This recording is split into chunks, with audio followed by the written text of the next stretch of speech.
What if the biggest threat to American politics isn't Donald Trump at all? Well, we know that this whole smear on Joe Biden comes from the Kremlin. That's been clear for well over a year now, that they've been pushing this false narrative about the vice president and his son. But the people who built their entire careers claiming they were protecting us from him. Let's stop talking about Trump. We talk about him too much.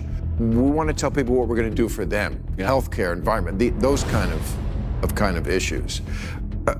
For example, I've seen you on TV a lot in the last couple of years. I know everything you know, or that you tell us, about the Russian situation. I don't have a clue what you think about healthcare. I've never heard it. I don't know whether you're for Medicare for all, or improve Obamacare, or get a chicken. I don't know what. For years, one man turned Trump's name into his personal brand, appearing on every news network, firing off dramatic warnings, and convincing millions that he alone was exposing a historic political scandal.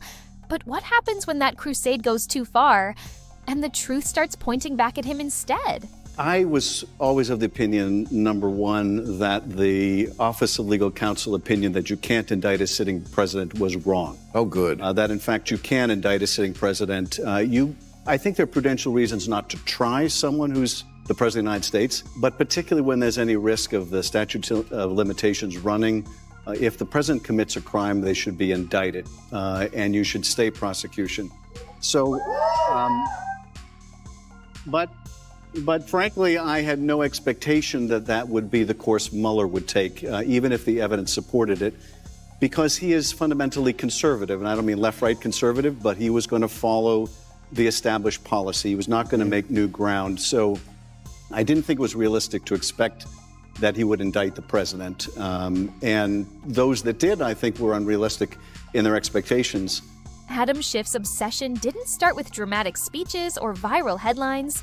It began quietly, with a seemingly reasonable promise: hold Donald Trump accountable. At first, it sounded like a genuine concern for democracy. But as the months went by, something shifted. Schiff wasn't just criticizing Trump's actions, he was building an entire identity around taking him down. Interviews, press conferences, late-night TV appearances. Wherever there was a camera, there was Schiff. Here's the awful dilemma that we face. If we don't impeach him, that sends a message that this kind of conduct, this obstruction of justice, this kind of willing use of the help of a foreign adversary, all the lies and cover-up, that this is non-impeachable. At the same time, if we do impeach him and he is acquitted as he would likely be acquitted, then the message is those are not impeachable offenses. At the end of the day, Bill, there's only one way to deal with this problem, whether we impeach him or not, and that is to vote his ass out of office. Repeating the same message over and over: Trump is dangerous, and I'm the one exposing him. What started as accountability soon turned into a full-blown fixation. It didn't take long for that fixation to become the centerpiece of Schiff's public persona. He wasn't just another congressman anymore, he was the face of the Russia collusion narrative. Night after night, he jumped from CNN to MSNBC, confidently insisting that explosive evidence was just around the corner. The problem? It never actually appeared.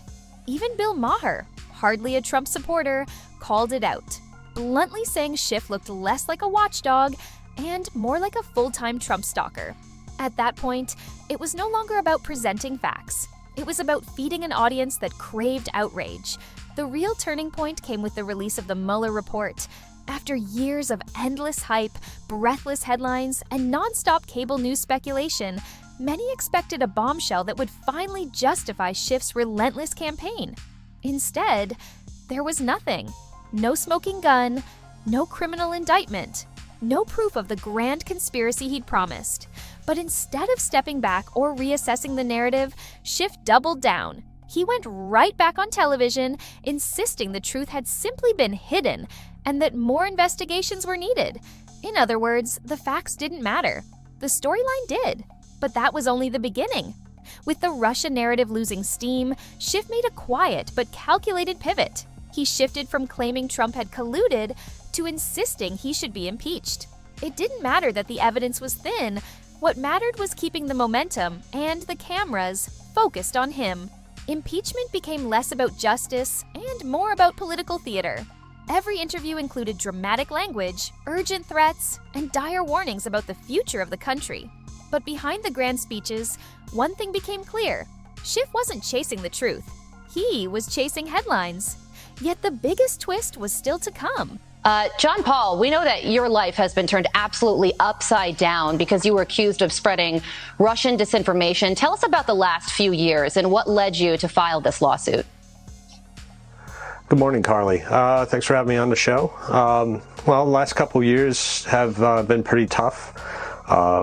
It was pretty quick out of the gate that I was labeled a hacker.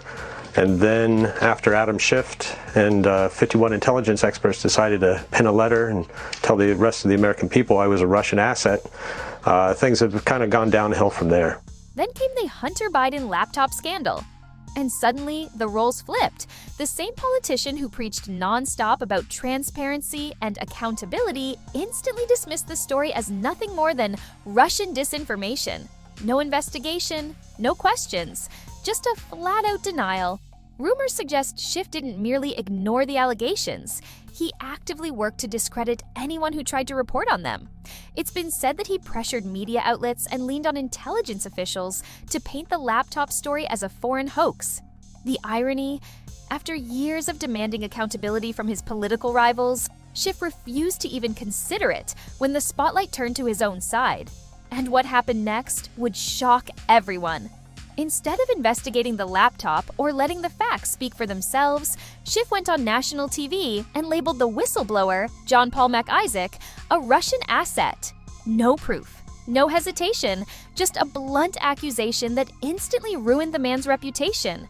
Reports claim that once Schiff made that claim, media outlets piled on, turning an ordinary repairman into a supposed foreign operative overnight. It wasn't just misleading, it was a calculated smear campaign designed to silence anyone who threatened the narrative.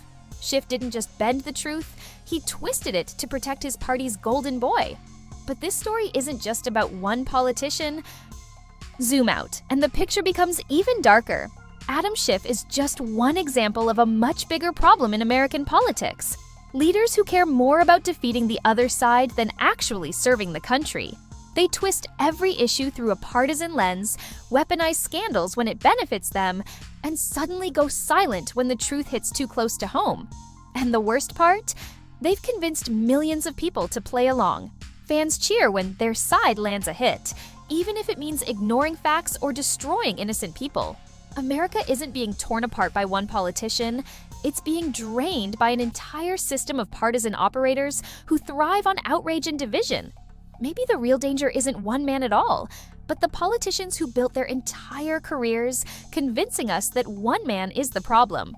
For years, Adam Schiff portrayed himself as a defender of democracy, a fearless truth-teller standing up to corruption. But when the spotlight shifted to his own party, that courage disappeared. No transparency, no accountability, just deflection, denial, and partisan spin. And he's not alone.